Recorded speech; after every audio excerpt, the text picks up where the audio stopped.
সময় অত্যন্ত কম। আমাকে খুবই গুরুত্বপূর্ণ একটি বিষয় দেওয়া হয়েছে।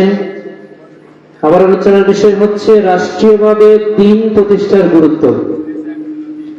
এই বিষয়টি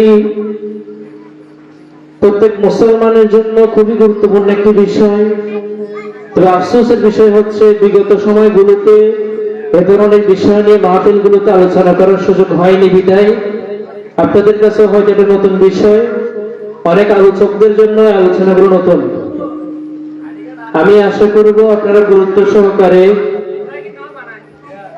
মাহফিলে যতক্ষণ পর্যন্ত আলোচনা হবে, বছরে যেহেতু একটিবারের মাহফিল, আপনারা সময়গুলোকে মূল্য দিবেন, মূল্যায়ন করবেন, ওলামায়ে কেরামদের কথাগুলো শুনবেন। যেটা ভালো লাগবে আমল করবেন, যেটা ভালো লাগবে না, কিন্তু ইসলাম বলবে, করতে বলবে, আদেশ দিবে, নির্দেশ দিবে, সেটাও করবেন। ভালো লাগে না বিদায় ইসলামের কোনো বিধান ফেলে দেওয়া যায় না, এটা মনে রাখতে হবে। আমাদের কিছু মুসলমানের অবস্থা এমন, ইসলাম ধর্মে আমার যেটা ভালো লাগে আমি শুধু সেটা মানব, আর যেটা ভালো লাগে না সেটা মানব না। এমন কোন সুযোগ আল্লাহ সুবহানাহু ওয়া তাআলা ইসলামের মধ্যে রাখেন নাই। আল্লাহ সুবহানাহু ওয়া তাআলা বলছেন, আউযু বিল্লাহি মিনাশ শাইতানির রাজীম, ইন্নাদ-দীনা 'ইনদাল্লাহিল ইসলাম। আল্লাহ সুবহানাহু ওয়া তাআলার কাছে একমাত্র গ্রহণযোগ্য মনোনীত ধর্ম হচ্ছে ইসলাম। আপনারা জানলে অবাক হবেন, সমগ্র পৃথিবীতে প্রায় 10,000 ধর্ম আছে। কয় হাজার বলেছি? সমগ্র পৃথিবীতে প্রায় 10,000 ধর্ম আছে। কোন ধর্মই আল্লাহর কাছে গ্রহণযোগ্য নয়, একমাত্র গ্রহণযোগ্য ধর্ম হচ্ছে ইসলাম। আর এই ইসলাম ধর্মের ব্যাপারে আল্লাহ সুবহানাহু ওয়া তাআলা বলেছেন, আল-ইয়াওমা আকমালতু লাকুম দীনাকুম ওয়া আতমামতু আলাইকুম নি'মাতি ওয়া রাদিতু লাকুমুল ইসলাম দীনা। এই ধর্মকে আল্লাহ সুবহানাহু ওয়া তাআলা রাসূলুল্লাহ সাল্লাল্লাহু আলাইহি ওয়াসাল্লামের জীবদ্দশাতেই পরিপূর্ণ ঘোষণা করে দিয়েছেন। এখানে আমাদের কারো পক্ষে কোনো কিছু যুক্ত করার সুযোগও নাই, কোনো কিছু এখান থেকে কমানোর সুযোগও নাই। কেউ যদি মনে করে ইসলাম ধর্মের মধ্যে একটু অপরিপূর্ণতা আছে, এই জিনিসটা আমি যুক্ত করে দিই, তাহলেও তার ঈমান থাকবে না। আবার কেউ যদি বলে ইসলাম ধর্মের এই সব বিধান ভালো লাগে, শুধু এই একটা বিধান আমার ভালো লাগতেছে না, আমি এটা মানবো না, তাহলে সব কাফের হয়ে যাবে, তারও ঈমান থাকবে না। এজন্য ইসলামের প্রত্যেকটা বিধানকে মেনে নিতে হবে। আল্লাহ রাব্বুল আলামিন কোরআনে বলেছেন, উদখুলু বিস-সিলমি কাফা, ইসলামের মধ্যে প্রবেশ করতে হবে পরিপূর্ণভাবে। কিছু মানলাম, কিছু মানলাম না, তা হবে না। এটা আল্লাহ তাআলা বলে দিয়েছেন, আফাতুমিনুনা বিবা'দিল কিতাব ওয়া তাকফুরুনা বিবা'দ। আল্লাহ ডাক দিয়ে বলছেন, তোমরা কি কোরআনের কিছু অংশ মানবে, কিছু অংশের প্রতি ঈমান আনবে, আর কিছু অংশকে তোমরা অস্বীকার করবে? কে বলছেন? আল্লাহ বলছেন। আল্লাহ তো জানেন বান্দা আল্লাহ সৃষ্টি করছেন, তাই না? আপনি যখন কোন কিছু একটা আবিষ্কার করবেন, ওই আবিষ্কারের পরে আপনার ওই জিনিস কিভাবে ফাংশন করবে, আপনার আবিষ্কৃত বস্তুটি কিভাবে ফাংশন করবে, সেটা তো আপনি ভালো করে জানেন। আল্লাহও জানেন আল্লাহর বান্দারা কিভাবে চলবে। এই জন্য আল্লাহ করে ডাক দিয়ে বারবার সতর্ক করে দিচ্ছেন। আল্লাহ বলছেন কোরআন পরিপূর্ণভাবে মানতে হবে। আবার বলছেন, ওয়ালা তামুতুন্না ইল্লা ওয়া আনতুম মুসলিমুন, পরিপূর্ণ মুসলমান না হয়ে মৃত্যুবরণ করবে না। কোরআন কারীম থেকে অনেকগুলো আয়াত দিয়ে অনেকগুলো কথা বলে ফেলেছি। এটা আমার আজকের আলোচনার ভূমিকা। আমার আলোচনার বিষয় হচ্ছে রাষ্ট্রীয়ভাবে দ্বীন প্রতিষ্ঠার গুরুত্ব। রাষ্ট্র মানে আমরা বুঝি, আমাদের রাষ্ট্রের নাম কি? বাংলাদেশ। তাহলে এটা আমরা বুঝলাম। এবার আসেন দ্বীন প্রতিষ্ঠা।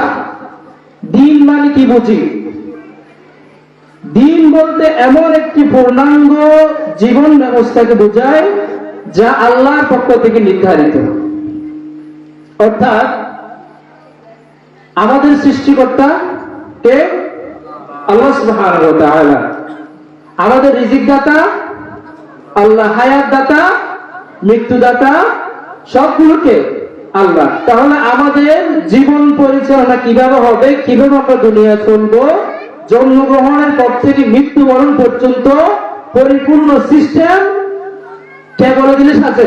আল্লাহ নাকি বান্দা অন্য কেউ বলে দিলে সাজবে? আল্লাহ বলে দিলে সাজবে, এবং এটাই হওয়া দরকার, ঠিক কিনা? এই জন্য আল্লাহ বলছেন, তোমাদেরকে সৃষ্টি করেছিও আমি, জীবন বিধান দিয়েছিও আমি, খাচ্ছ আমারটা, পড়তেছ আমারটা, চলবাও আমার কথায়। কার কথা এটা? আল্লাহর কথা। তো যেহেতু আল্লাহ আমাদেরকে সবকিছু দিচ্ছেন, আল্লাহর কথা মানতে হবে কি হবে না? মানতে হবে কি হবে না? এই মানার জন্য আল্লাহ আমাদেরকে দিন দিয়েছেন, সেই দিনের নাম হচ্ছে ইসলাম। দিনের আমাদের ধর্মের নাম কি? ইসলাম। আমাদের দিনের নাম হচ্ছে ইসলাম, এটা আমরা সবাই জানি। কিন্তু আমাদের কিছু জায়গায় সমস্যা আছে, কিছু জায়গায় কি আছে? সমস্যা আছে। আমরা ইসলাম বলতে মনে করি প্রত্যেকটা সমাজে একটা করে মসজিদ থাকবে, মুয়াজ্জিন সাহেব নামাজের টাইম হলে আজান দিবেন, আমরা গিয়ে নামাজ পড়ে চলে আসবো, এরপরে আর যা মন চায় করবো, ইবাদত তো করে ফেলছি, শেষ, আল্লাহর কাম শেষ, এবার বান্দা হিসেবে আমার কাম শুরু, আমি যা করলাম করলাম। অবস্থা এমন, আল্লাহ খুশি থাকো, শয়তানও না খুশি না হোক। আমাদের অনেকের অবস্থা এখন এরকম হয়ে গেছে। কারণ আমরা কি বুঝতেছি, দিন মানে শুধুমাত্র নামাজ পড়লেই হয়ে যাবে। অনেকে তো নামাজই পড়ে না। বাংলাদেশে 2022 সালের একটা জরিপ অনুসারে, আদমশুমারি হয় না, অনেক জরিপ করে না, বাংলাদেশের জনসংখ্যা কত সরকার কেমনে জানে? একটু জরিপ করছে না, খোঁজখবর নিচ্ছে না? এরকম খোঁজখবর নিয়ে জানা গেছে বাংলাদেশে নিয়মিত মুসল্লি হচ্ছে 2%। নাউজুবিল্লাহ বলবেন না? নিয়মিত মুসল্লি 2%, 2%। অথচ আমরা মনে করি বাংলাদেশের মধ্যে 90% বেশি মুসলমান আছে। এই যে 90% বেশি মুসলমান আছে, এই মুসলমানের মধ্যে নিয়মিত নামাজ পড়তে মানুষ মাত্র 2%। নিয়মিত নামাজ মানে 5 ওয়াক্ত নামাজ জামাতে পড়ে আর কি। এরপরে পেলে পড়লো, না পেলে নাই, সুযোগ পেলে পড়লাম, সুযোগ না হলে পড়লাম না। ওই জায়গার মুসলমান 10%-এর কাছাকাছি পাবেন। আর কিছু মুসল্লি এখন শুক্রবার একদিন, আর কিছু পাবেন 2 ঈদের 2 দিন নতুন কাপড় পরলে এটা মানুষকে একজন করে কখন দেখাবে। ঈদের দিন মাঠে আসলে তো সবাই একসাথে নতুন কাপড় দেখবে, এই জন্য কিছু মানুষ আসে। আল্লাহ আমাদেরকে বোঝাতে অভিজ্ঞান করে বলে আমি তো বলছিলাম, আমরা মুসলমানরা মনে করি, বা অধিকাংশ মুসলমান, বাংলাদেশে অধিকাংশ মুসলমান মনে করে ইসলাম মানে শুধু ঠিক 5 ওয়াক্ত নামাজটা পড়লে হয়ে যাবে। কিন্তু আমরা তো বলেছি, আমাদের সৃষ্টি করেছেন আল্লাহ, আমাদের জীবন বিধানও কার পক্ষ থেকে হবে? আল্লাহর পক্ষ থেকে হবে। তাহলে অবশ্যই এখানে শুধু নামাজ থাকবে না, সবকিছুই থাকবে। ইসলাম শুধুমাত্র মসজিদ কেন্দ্রিক ইবাদত নয়, বা ব্যক্তিগত ইবাদত নয়। ইসলাম রাষ্ট্র নিয়েও কথা বলে, ইসলাম সমাজ নিয়েও কথা বলে, ইসলাম অর্থনীতি নিয়েও কথা বলে, ইসলাম রাজনীতি নিয়েও কথা বলে, ইসলাম শিক্ষানীতি নিয়েও কথা বলে, ইসলাম আইন কানুন নিয়েও কথা বলে। সব বিষয়ের সংশ্লিষ্ট করে একটা ধর্মের নাম, সেটা হচ্ছে ইসলাম। এখন আপনি যদি বলেন যে আমি ইসলামের ইবাদতের অংশটা মানলাম, যেখানে উযু পালন করে, মানে আমরা ইসলাম বলতে বুঝি যে যা উযু করার পরে করা হয় তাই ইসলাম। আমাদের অনেকের ধারণা এরকম, যা উযু করার পরে করা হয় তাই ইসলাম। অথচ আপনার চলনে বলনে কথায় কথায় সব জায়গায় ইসলাম থাকবে। আপনি ঘুম থেকে উঠতেছেন, দোয়া আছে না নাই? ইসলাম শিখাইছে কিনা? শিখাইছে। আপনি টয়লেটে যাবেন, কোন পা দিয়ে ঢুকবেন সেটাও ইসলাম বলে দিয়েছে। কি দোয়া বলে ঢুকবেন সেটাও ইসলাম বলে দিয়েছে। টয়লেট থেকে বের হওয়ার সময় কি দোয়া করবেন সেটাও ইসলাম বলে দিয়েছে। ঠিক তদ্রূপ আপনি কিভাবে ব্যক্তিগত জীবন গঠন করবেন সেটাও ইসলাম বলে দিয়েছে। কিভাবে আপনার পরিবার গঠন হবে সেটাও ইসলাম বলে দিয়েছে। কিভাবে আপনার সমাজ গঠন করবেন সেটাও ইসলাম বলে দিয়েছে। কিভাবে আপনার রাষ্ট্র গঠন করবেন সেটাও ইসলাম বলে দিয়েছে, ঠিক কিনা? তাহলে আমরা শুধুমাত্র ইসলামকে মসজিদের মধ্যে রেখে দিয়েছি কেন? আমাদের ব্যক্তিগত জীবনে ইসলামের পরিচর্যা নেই কেন? আমাদের পরিবারগুলোতে ইসলামের আচার ব্যবহার নাই কেন? ইসলামের সৌন্দর্য, ইসলামের পরিপূর্ণতা, ইসলামের পালন আমাদের পরিবারগুলোতে নেই কেন? কয়জনের পরিবারে আছে? কয়জনের পরিবারে ইসলামের প্রথম কাজ নামাজ যদি ধরে নি, সে নামাজটাও কয়জনের পরিবারে পড়ে? পড়ে না তো, পড়ে না। এখন যদি বলেন সেগুলো গায়ে লাগবে, কষ্ট লাগবে। আল্লাহর ওয়াস্তে কেউ মনে কষ্ট নেবেন না, বরং সংশোধন নিয়ে তো শুনবেন যে আমি এতদিন জানতাম না ওই উত্তর চাকরির নতুন বড় সমাজ কল্যাণ পরিষদের উদ্যোগে তাফসীর মাহফিল হয়েছিল, ওই তাফসীর মাহফিলের কারণে আমি একটা জিনিস শিখতে পারছি যা আমি আগে জানতাম না। এই নিয়তে বসেন, এই নিয়তে বসেন এবং কিছু জানার এবং জীবনকে পরিবর্তন করার চেষ্টা করেন। যদি কিছু পরিবর্তন না হয় এই মাহফিলের কোনো ফায়দা হবে না। আমি যেটা বলতে চাচ্ছিলাম যে আমাদের শুধুমাত্র মসজিদকে ইবাদতের জায়গা বা ইসলাম মনে করে, ইসলামের জায়গা মনে করে বাকিগুলোকে বাদ দেওয়া যাবে না। আল্লাহ তাআলা বলেছেন কু আনফুসাকুম ওয়া আহলিকুম নারা, তুমি তোমার নিজেকে জাহান্নামের আগুন থেকে বাঁচাও, তোমার পরিবার পরিজনদেরকে জাহান্নামের আগুন থেকে বাঁচাও। কে বলেছেন? আল্লাহ বলেছেন আপনি একজন তাসবিহ নিয়ে জপতে জপতে প্রতিদিন মসজিদে ফজরের সময় আসেন, আযানের সময় মসজিদে চলে আসেন, নামাজ ঠিকমতো জামাতে পড়েন, ইশরাক নামাজ সহ পড়ে বাসায় যান, কিন্তু আপনার বাড়িতে আপনার ছেলে মেয়েরা কেউ নামাজ পড়লো না, আপনার স্ত্রী নামাজ পড়লো না, আপনার স্ত্রী পর্দা করলো না, আপনার কোনো খবর নাই। আপনি এদিকে বুজুর্গ হতে হতে নামাজ পড়তে পড়তে কপাল কালো করে ফেলছেন, কিন্তু কিয়ামতের ময়দানে গিয়ে আপনি ধরা খেয়ে যাবেন। কেন ধরা খেয়ে যাবেন? নিজের কেন পালন করছেন? ইসলাম তো বাকিদেরকে সহবত কাজ করার জন্য আপনাকে বলেছে। আল্লাহ বলে দিয়েছেন কু আহলিকুম ওয়া আনফুসাকুম ওয়া আহলিকুম নারা, নিজেকে বাঁচাও, পরিবার পরিজনদেরকে বাঁচাও। আপনি আপনার পরিবারের দায়িত্বশীল, আপনার পরিবারের খোঁজখবর আপনাকে রাখতে হবে। রাসূল ইসলাম বলছেন 7 বছর হলে নামাজের আদেশ দিতে, 10 বছর হলে নামাজ না পড়লে পরিজনের শাস্তির ব্যবস্থা করতে, 10 বছর না 30 বছর হয়ে গেল আপনি আপনার সন্তানকে নামাজের কথা বলেন না। আপনি কেমন মুসলমান না? আপনার পরিবারটা কেমন মুসলমান পরিবার? শুধু জন্মগ্রহণ করার পরে মোহাম্মদ নাম রাখলে কি মুসলমান হয়ে যায়? আফসোসের বিষয় হচ্ছে আমাদের এই বাংলাদেশে আমরা বলি 90% মুসলমান। ধরে ধরে যদি জিজ্ঞেস করা হয় ও ভাই আপনার নাম কি? মোহাম্মদ অমুক। আচ্ছা আপনি কি মুসলমান? হ্যাঁ আমি মুসলমান। আচ্ছা বলুন তো মুসলমান কাকে বলে? কখন একজন মুসলমান হওয়া যায়? আচ্ছা মুসলমান হওয়ার জন্য কি কি শর্ত আছে? আচ্ছা কি কি কাজ করলে ঈমান ভেঙে যাবে, মুসলমান থাকবে না, কাফের হয়ে যাবে?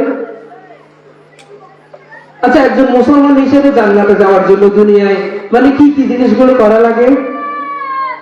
কোন প্রশ্নের উত্তর আপনার সন্তান দিতে পারবে?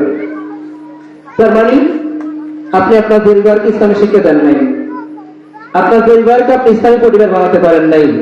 আপনি নিজেকে মুসলমান দাবি করছেন, আপনার পরিবারের মধ্যে ইসলাম নাই। আপনি যেরকম নামাজটাকে যেরকম ফরজ মনে করছেন, পর্দাটাকেও আল্লাহ তাআলা সেরকম ফরজই করে দিয়েছেন। পর্দা ফরজ না নফল? আমরা এখন মনে করতেছি পর্দা করা ঘুরা, উল্টো এরকম মনে হচ্ছে। আর কেউ যদি পর্দার কথা বলে তাকে উল্টা সারে দিতে আসে, তার মানে মনে হয় যে মনে আমি গুনার কথা বলছি, তাকে মনে হয় জানার দিকে ডাকছি। পরে নাউযুবিল্লাহি মিন যালিক। শরীয়তের কথাগুলো এখন আমাদের কষ্ট লাগতেছে। কেন লাগতেছে? মানতেছি না, মানলে কি ফায়দা সেটা বুঝতেছি না, বোঝার চেষ্টাও করতেছি না। আল্লাহ আমাদেরকে বোঝার এবং আমল করার তৌফিক দান করে বলি আমিন। সময়টা সংক্ষিপ্ত আমি শুরু করছি বলতেছি যে আমাদের পরিবারগুলোতে ইসলাম নাই, আমাদের পরিবারগুলোতে ইসলাম আনতে হবে, আমাদের সন্তানদেরকে ইসলামের শিক্ষায় শিক্ষিত করতে হবে। আপনি যত বড় বুজুর্গ হন, কিয়ামতের ময়দানে গিয়ে আপনার সন্তান যদি আপনার অবহেলার কারণে জাহান্নামে যায়, সেদিন আপনার সন্তান ডাক দিয়ে বলবে আল্লাহ আমি তো ছোট ছিলাম, এগুলো বুঝতাম না, আমার বাবা মা না আমাকে স্কুলে ভর্তি করেছিল, আমার বাবা মা না আমার গার্ডিয়ানরা আমাকে দ্বীন শিখতে দেয় নাই, কোরআন শিখতে দেয় নাই, ইসলাম শিখতে দেয় নাই, যার কারণে আমি এগুলো জানি না, আমল করতে পারি নাই, আমি কেন জাহান্নামে যাব?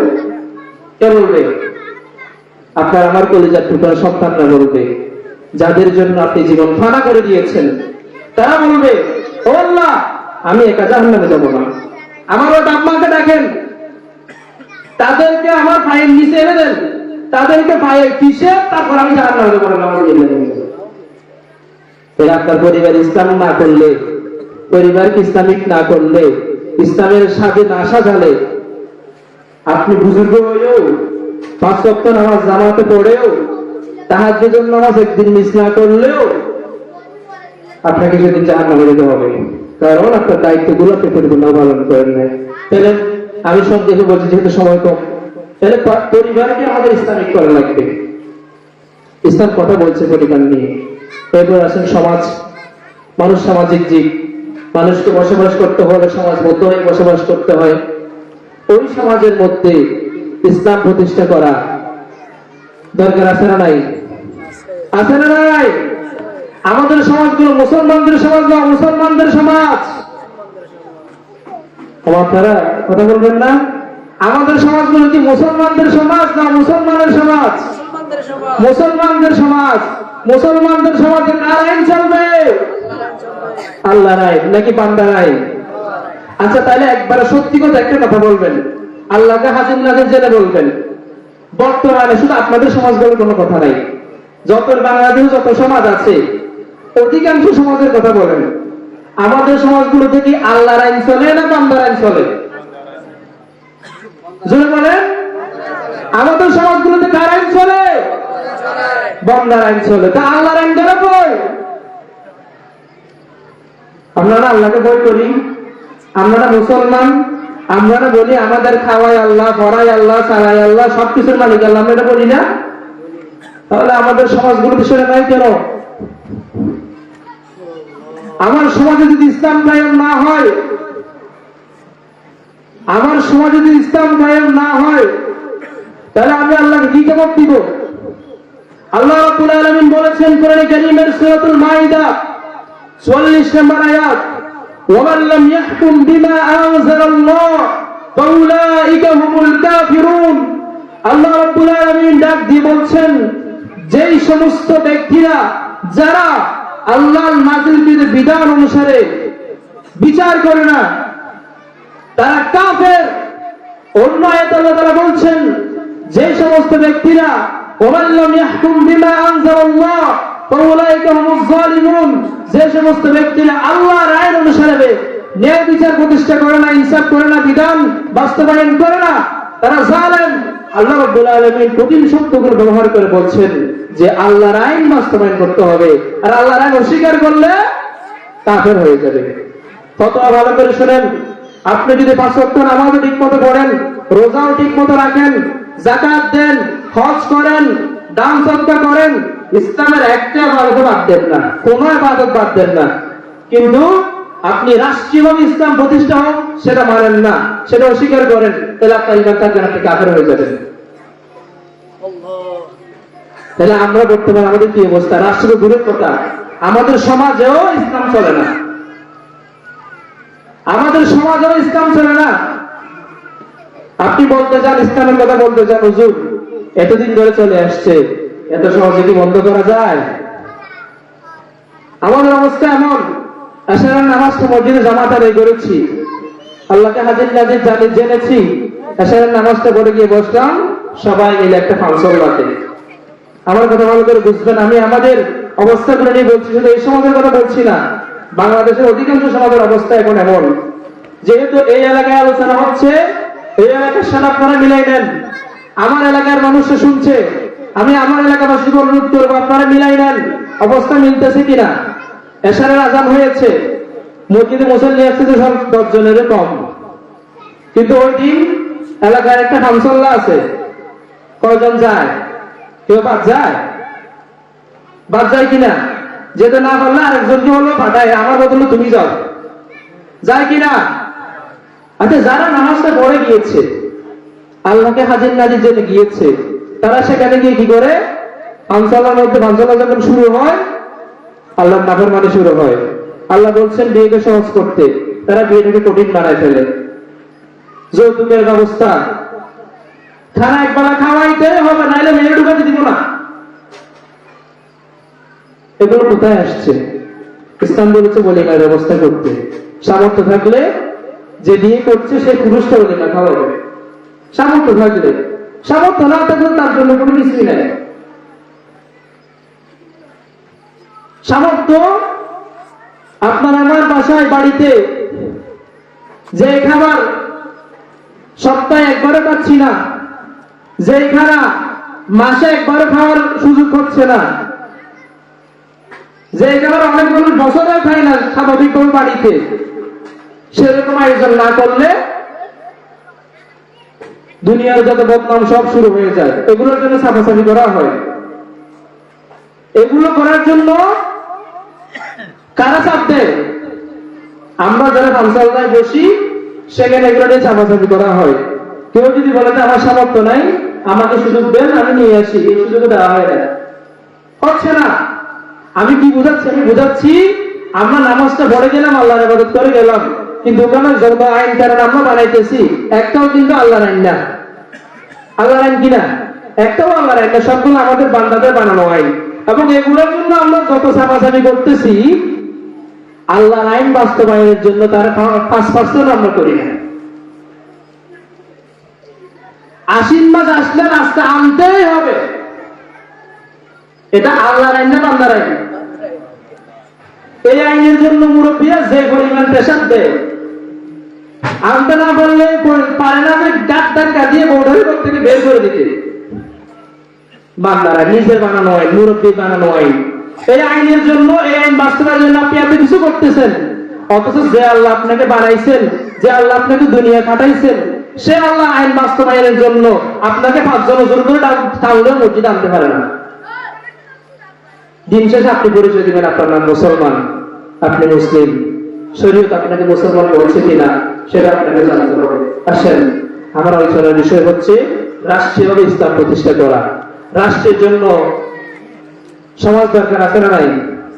আছে। পরিবার দরকার আছে না নাই? আছে। সব মিলিয়ে তো রাষ্ট্র। আমি ঠিক না হলে রাষ্ট্র কেমনে ঠিক হবে? রাষ্ট্রে যদি ইসলাম প্রতিষ্ঠা হয় তাহলে সবার জন্য সুযোগ। আল্লাহ রাব্বুল আলামিন কোনদিন কারো প্রতি অবিচার করেন? এটা মনে হয়? হয় না। বিশেষ হয়? আল্লাহ কোনদিন কারো প্রতি অবিচার করবেন? করবেন না। তাহলে আল্লাহর আইন যদি রাষ্ট্রের মধ্যে বাস্তবায়ন হয়, কারো প্রতি জুলুম হবে? বিধান তো আল্লাহ, আল্লাহর বিধানে কারো প্রতি কোনদিন কোনো জুলুম হবে না। তো তাহলে 90% মুসলমানের দেশ হওয়ার পরেও বাংলাদেশের মধ্যে ইসলাম কায়েমের কথা বললে, দিন কায়েমের কথা বললে ভিতরে জ্বালাতন শুরু হয় কেন? আমি 2 নম্বরই করতে পারবো না, ঠিক মতো চুরি ডাকাতি করতে পারবো না, দুর্নীতি করতে পারবো না। রাষ্ট্র যদি ইসলামিক হয়ে যায়, মসজিদের দায়িত্বগুলো রাষ্ট্র নিয়ে নেবে। কে নিয়ে নেবে? রাষ্ট্র নিয়ে নিবে। আপনাদের থেকে তখন সাদা তুলে মসজিদ চালাইতে হবে না, মাদ্রাসা চালাইতে হবে না, এগুলো তখন রাষ্ট্র নিয়ে নিবে, রাষ্ট্র পরিচালনা করবে। কিন্তু ঝামেলা আছে। ঝামেলা আমাদের দিকে ঝামেলা আর কি, আমরা এগুলো মানতে পারবো না। আমরা প্রভাবশালী হলে ধর্মীয় জ্ঞান থাকুক বা না থাকুক, আমরা মসজিদ মাদ্রাসাগুলো দখল করে রাখার চেষ্টা করি। অথচ মসজিদ মাদ্রাসাগুলো কার? আল্লাহর জন্য ওয়াকফ করা না? এগুলো চলতে গেলে আল্লাহর বিধান অনুসারে চলতে হবে না? তো আমি যদি আল্লাহর বিধান সম্পর্কে না জানি, আমি তো সেটা ঠিক মতো পরিচালনা করতে পারবো না। তো যারা জানে তাদের সাথে পরামর্শ রাখতে হবে। ঠিক তদ্রূপ সমাজেও যখন আপনারা যখন কোনো মিটিং এ বসবেন, ফাংশন হোক, যেটাই হোক, সেখানে একজন আলেম থাকা জরুরি। আপনার সমাজের মধ্যে যদি কোনো আলেম থাকে, সদস্য থাকে, আলহামদুলিল্লাহ, তাকে প্রাধান্য দেন। আর যদি না থাকে, আপনার মসজিদে ইমাম সাহেবকে নিয়ে যান, দাওয়াত দেন, আমাদের আজকে ফাংশন আছে, হুজুর আপনি আসবেন। ইমাম সাহেব যাবেন, তিনিও ফাংশনের সভাপতি থাকবেন, কোরআন তেলাওয়াত দিয়ে ফাংশন শুরু হবে। আপনারা সবাই পরামর্শ করবেন।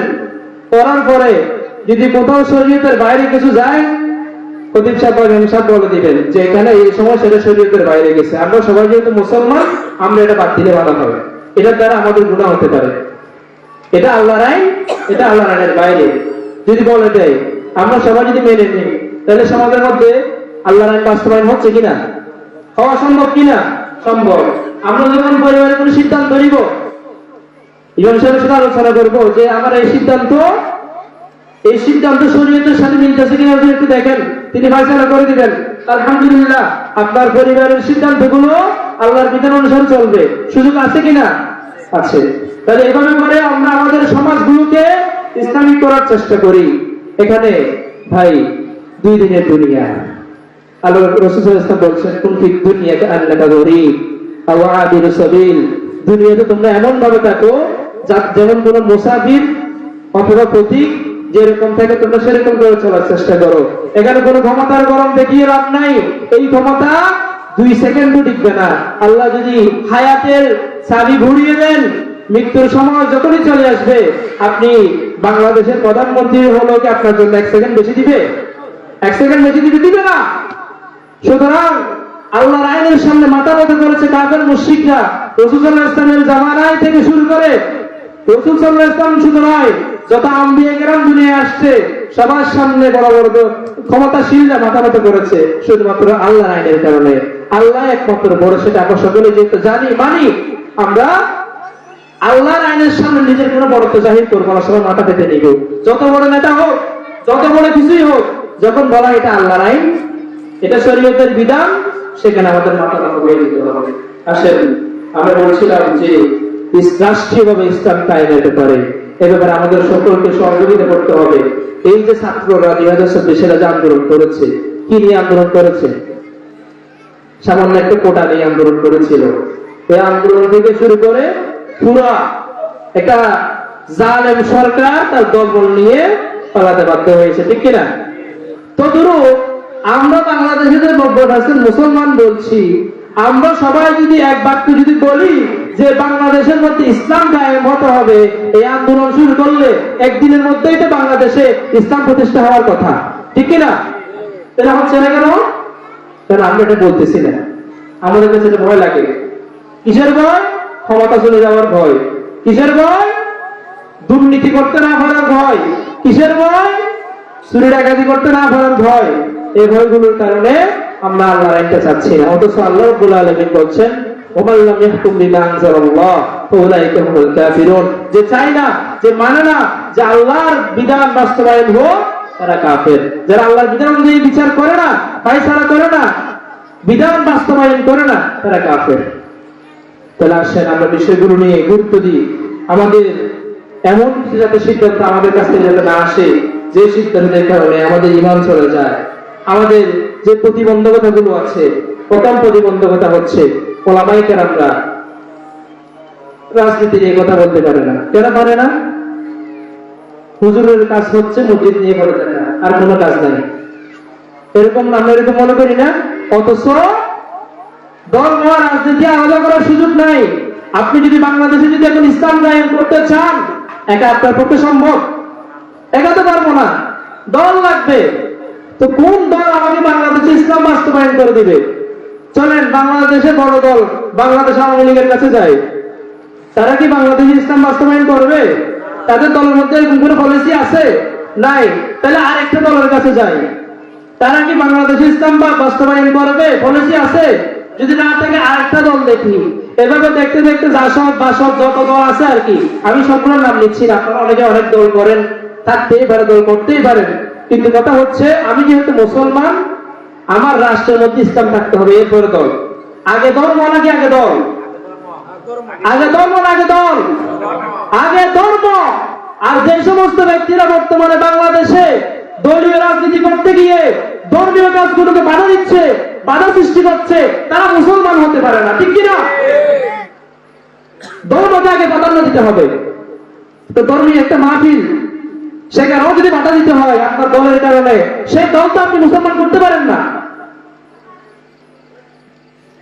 মুসলমান হিসেবে আমাদেরকে আগে আমাদের ধর্মকে প্রাধান্য দিতে হবে। আমাদের রাষ্ট্রের মধ্যে ইসলাম থাকবে, ইসলামের সাথে যে দল থাকবে তাদের সাথে আমরা আছি, ঠিক কিনা?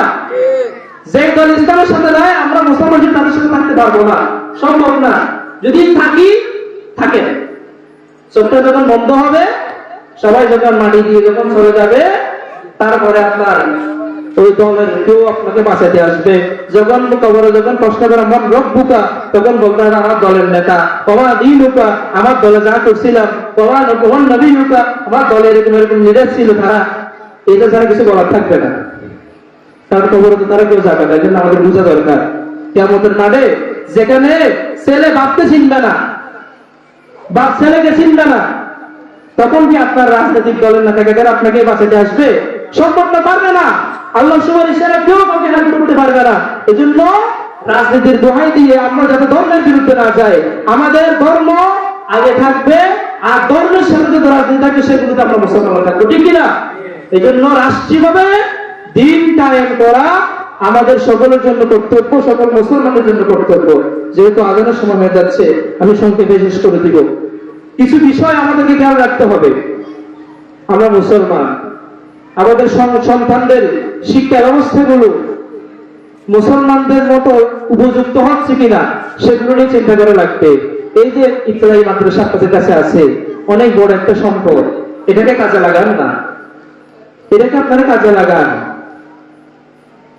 এটা দিয়ে একটা ছেলে মাদ্রাসায় ক্লাস 5 পর্যন্ত পড়ার পরে 5 বছর সে মাদ্রাসায় করতেছে, তাকে জিজ্ঞেস করলে সূরা ফাতিহা শুদ্ধ মতো বলতে পারবে না কেন? তাকে জিজ্ঞেস করলে সে ইমান সম্পর্কে প্রশ্ন করে বলতে পারবে না কেন? তাকে জিজ্ঞেস করলে মুসলমান কাকে বলে সে বলতে পারবে না কেন? এই সিলেবাস আমাদের কাছে নাই কেন?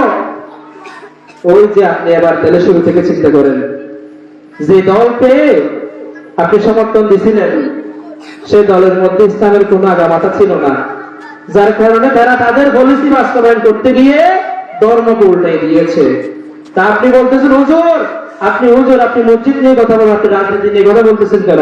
আমি রাজনীতি নিয়ে কথা না বললে আমার সন্তানরা, আমার মুসল্লিরা কেউ তো ইসলাম শিখতে পারতেছে না। বই থেকে তো ইসলামকে তুলে দেওয়া হচ্ছে, তো শিক্ষা ব্যবস্থা থেকে যদি ইসলাম তুলে দেওয়া হয়, আমার আগামী প্রজন্ম ইসলাম শিখবে কোথা থেকে?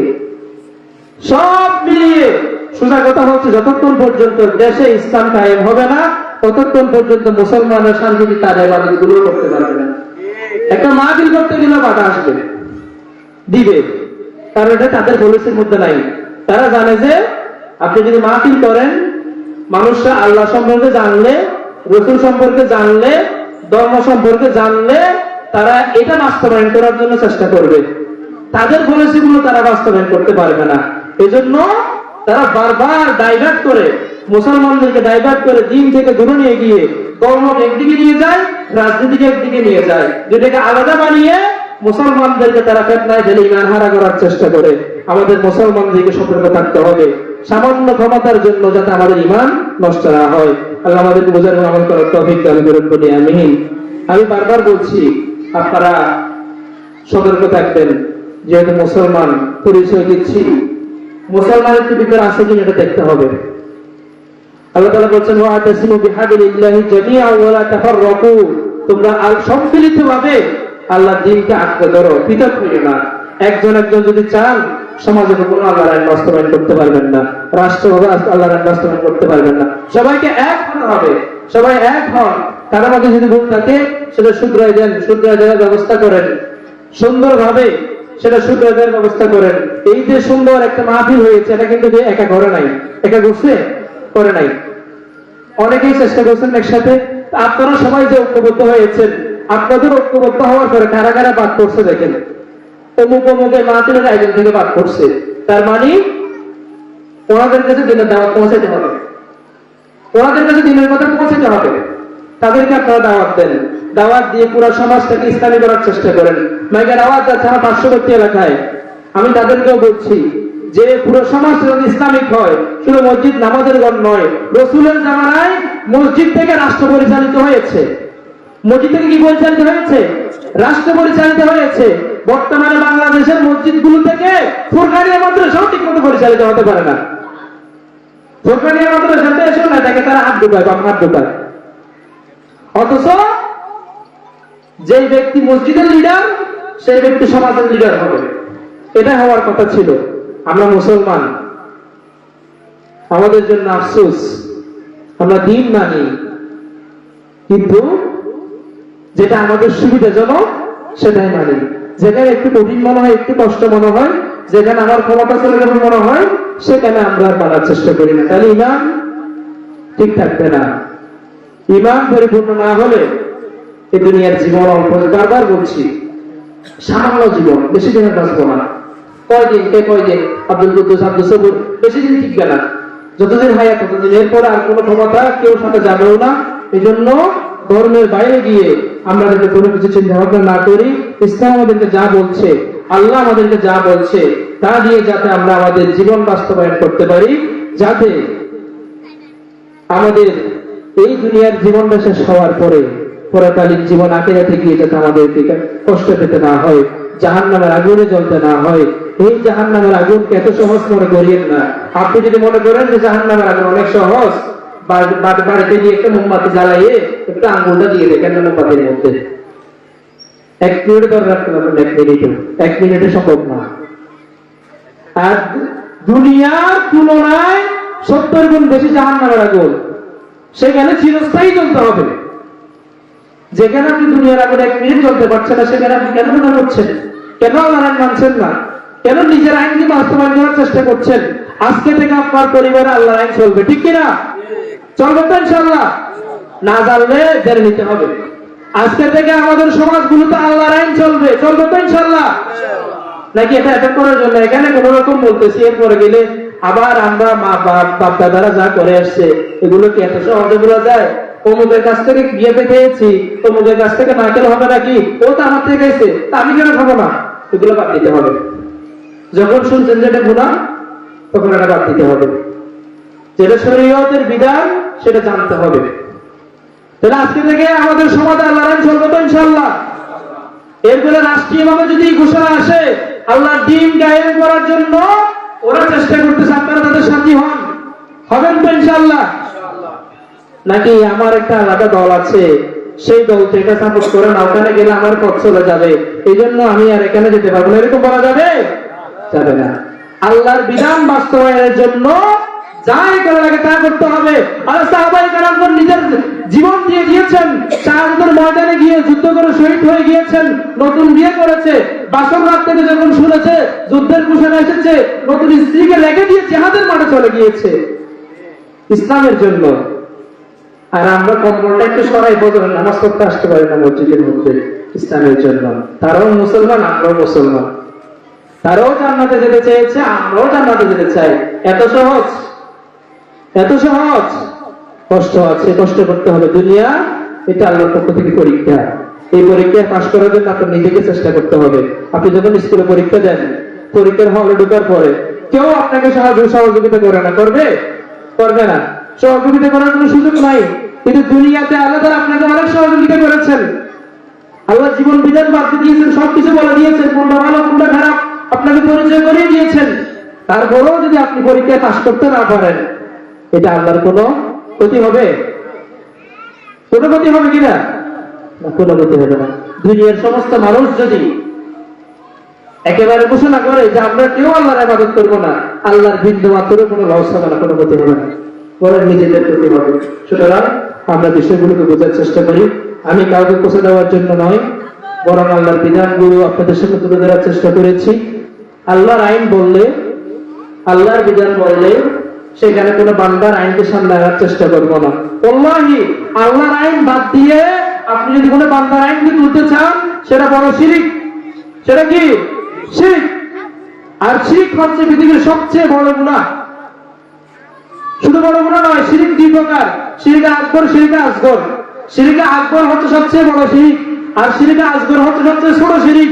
সবচেয়ে ছোট শিরক যেটা আছে, এটাও পৃথিবীতে যত গুনাহ আছে সবগুলোর চেয়ে বড়।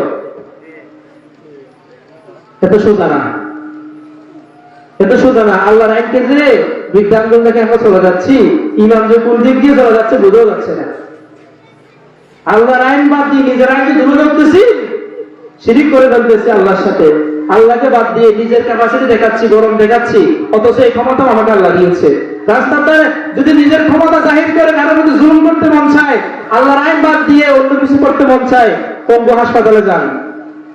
কত হাজার হাজার মানুষ পঙ্গু হয়ে আছে, দেখেন আপনার মতোই মানুষ হাঁটতে চলতে পারে না। আল্লাহ আপনাকে যে হাত পা দিয়ে সুস্থ হয়েছে, শুকরিয়া আদায় করেন। আজীবন শুকরিয়া আদায় করলেও আমরা আমাদের যে সুস্থ বডি, এটা শুকরিয়া আদায় করে শেষ করতে পারবো না। সেখানে আবার আল্লাহর নাফরমানি করে আল্লাহর চেয়ে বড় একটা কিছু নিজে এসেছে, যে আল্লাহর আইনের বাইরে যে আইন প্রতিষ্ঠা করতেছি, সমাজের নীতিমালা বানাচ্ছি আল্লাহর বিরুদ্ধে, ধর্মের বিরুদ্ধে, ইসলামের বিরুদ্ধে, রাষ্ট্রের নীতিমালা তৈরি হচ্ছে ইসলামের বিরুদ্ধে। আমি মুসলমান, আমার কোনো খবর নাই, আমি 3 তালা কেটে পারলে আরামসে ঘুমাতে পারলেই হয়ে গেল। তাইলে তো গরু ছাগলের সাথে আর আমার সাথে বড় পার্থক্য নাই। গরু ছাগল যেরকম,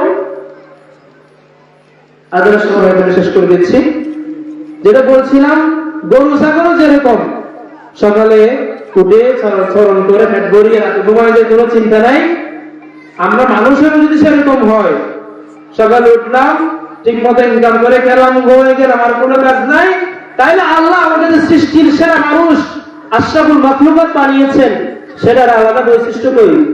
আমার সাথে তো গরু ছাগলের সাথে মিলে যাবে। আল্লাহ সুবহানাহু ওয়া তাআলা বলেছেন কোরআনে কারীমে, বাল হুম আদাল উলাইকা কাল আনআম বাল হুম আদাল, যারা আল্লাহর আইন মানে না, আল্লাহর আইন বাস্তবায়ন করতে চায় না, আল্লাহ ধর্মের বিরুদ্ধে কথা বলে, আল্লাহ বলছেন তারা চতুষ্পদ জানোয়ারের মতো, জীবজন্তুর মতো, বাল হুম আদাল, বরং তার চেয়েও নিকৃষ্ট। এই জন্য আমরা কি নিকৃষ্ট মানুষ হবো, নাকি আল্লাহর পক্ষ থেকে সৃষ্টি করা শ্রেষ্ঠ মানুষ হিসেবে দুনিয়ার পরীক্ষায় পাশ করে জান্নাতে গিয়ে আমরা আল্লাহর নিয়ামত ভোগ করবো? কোনটা? আমরা নিজেরাই ফয়সালা করে শিখে নেব ইনশাআল্লাহ। অনেক লম্বা আলোচনা নোট করছিলাম, যেহেতু সময় শেষ, নামাজের সময় হয়ে গিয়ে এখানে শেষ করে দিচ্ছি। মুদ্রা কথা, সারাংশ কথা হচ্ছে, আমরা আজকে থেকে প্রত্যেকটা কাজে আল্লাহকে ভয় করবো। কাকে? আল্লাহকে। প্রত্যেকটা কাজে আল্লাহর আইনাকে খুঁজবো, না জানলে জেনে নিব। প্রত্যেকটা সমাজে অন্তত একজন তো আলেম হওয়া দরকার। একজন আলেম যদি না থাকে, আমাদের যে সহযোগিতাগুলো কে করবে? আমাদের সিদ্ধান্ত ইনশাআল্লাহ আমরা এখন থেকে সিদ্ধান্ত নিব, আমাদের যত সন্তান সন্ততি আসবে সবাই যেন ইসলামের জ্ঞান জানে, সবাই যেন ইসলামের শিক্ষায় শিক্ষিত হয়। আপনাদের কাছে সুযোগ আছে, এখানে মাদ্রাসা আছে, এটাকে মডেলিং করেন, এটাকে সাজান, এটাকে যত সুন্দর করে, যত আধুনিক করা যায় করে, এখান থেকে যাতে আপনাদের সন্তানরা ইসলামের শিক্ষায় শিক্ষিত হতে পারে, তারা যাতে শিক্ষিত, তারা যাতে জান্নাতে যেতে পারে, আপনারাও যাতে জান্নাতে যাওয়ার মতো ব্যবস্থা আল্লাহ তাআলা করে দেন। আমি এই দোয়া করে যারা মাহফিলের আয়োজন করছেন সবার প্রতি কৃতজ্ঞতা জানিয়ে, ধন্যবাদ জানিয়ে আমার সংক্ষিপ্ত আলোচনা এখানে শেষ করছি। ওয়া মা তাওফীক ইল্লা বিল্লাহ। ওয়াসসালামু আলাইকুম ওয়া রাহমাতুল্লাহি ওয়া বারাকাতুহু।